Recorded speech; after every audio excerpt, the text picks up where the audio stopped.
Okay, great. You're on.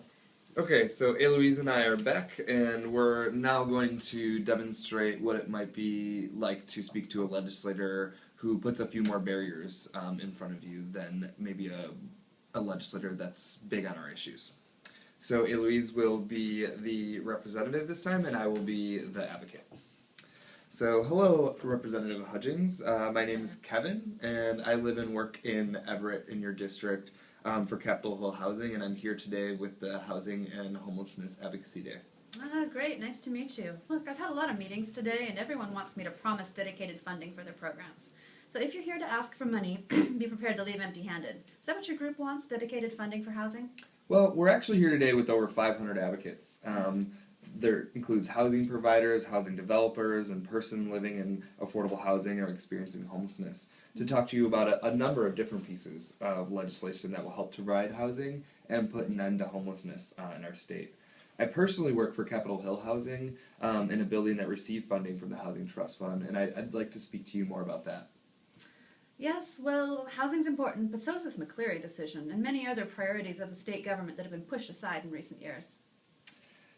I understand this is a really tough year for our lawmakers with a lot of issues to grapple with. We believe housing needs to be at the top of those issues, though, because it affects education, health, and many other aspects. The Housing Trust Fund remains the best tool our state has to ensure all residents have a safe, healthy, and affordable home. It's also an important economic driver for our district. It creates jobs and tax revenue.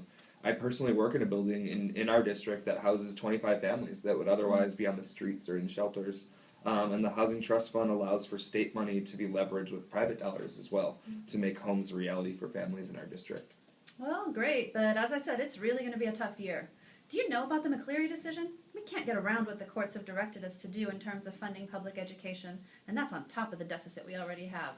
Now, we're probably not going to have any money to put into housing or social services, so you're probably out of luck this year. Well, we fully support education, and it's actually one of the reasons the Housing Trust Fund is really so important. Those investments in your district that I highlighted took children and families off the street and helped provide them a safe and healthy home, stable home. And we know that children without a home to do their homework in or a bed to sleep in before a big test are not going to achieve in school.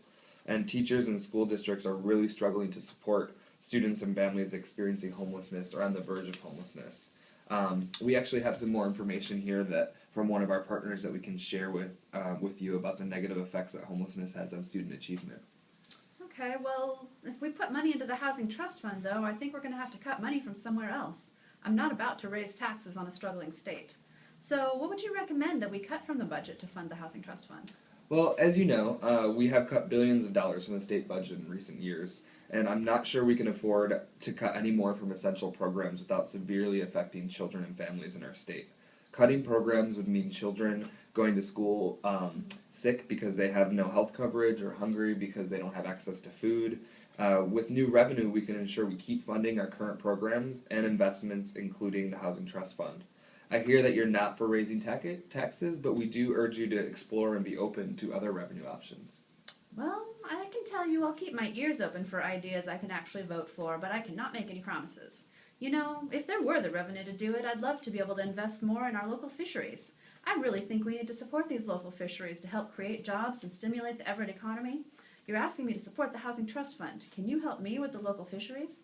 I have to be honest, I'm a housing case manager and not really all that familiar with the world of fisheries. I would be glad to take some information if you have it and learn more about fisheries to see if I can support the idea as an individual. But today I'm really here as a representative of Capitol Hill Housing and as part of the Housing and Homelessness Advocacy Day, and I'm here really to advocate for the Housing Trust Fund. Well, on your priority list here, you have more than just the Housing Trust Fund. So is the Housing Trust Fund the most important? You really need to pick one priority. So is the Housing Trust Fund it?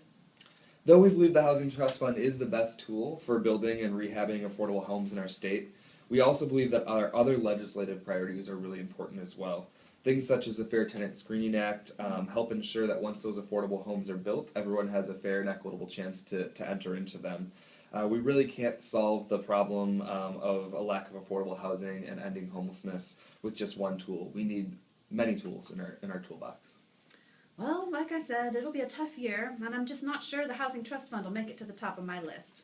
I will, however, look over the information you provided and keep this conversation in mind.